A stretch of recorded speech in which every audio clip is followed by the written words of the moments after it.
స్త్రీ కూడా అంతే. నీకు ఎక్కడ దొరకలేని ప్రేమ, ఇంట్లో దొరకలేని ప్రేమ, ఇంట్లో దొరకలేని పొగడ్తలు బయట ఎవడో ఇస్తుంటే హద్దులు దాటి పొమ్మని అపవాది ప్రేరేపిస్తూ ఉంటాడు.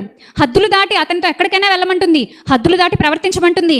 ఏం పర్వాలేదులే, లోకంలో ఎంతమంది లేరు ఇలాంటి వెధవ పనులు చేసేవాళ్ళు, వెధవలా కలిసిపోదాం అంతే, పర్లేదు అని సపోర్ట్ ఇస్తుంది.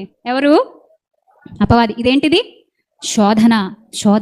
నానా విధములైన శోధనలు అంటే ఇంక ఒక రకం కాదండి, చాలా ఉన్నాయండి.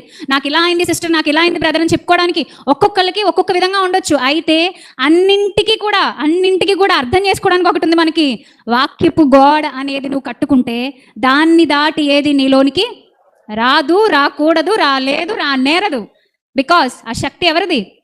దేవునిది. రెండంచుల వాడగలిగిన ఎటువంటి ఖడ్గము కంటను పదును గలదై ప్రాణాత్మలు, కీళ్ళు, మూలుగులు విభజించినంత మట్టుకు దూరుచుందట. అది హృదయం యొక్క తలంపులను ఏం చేస్తుందట? పరిశోధిస్తుందట.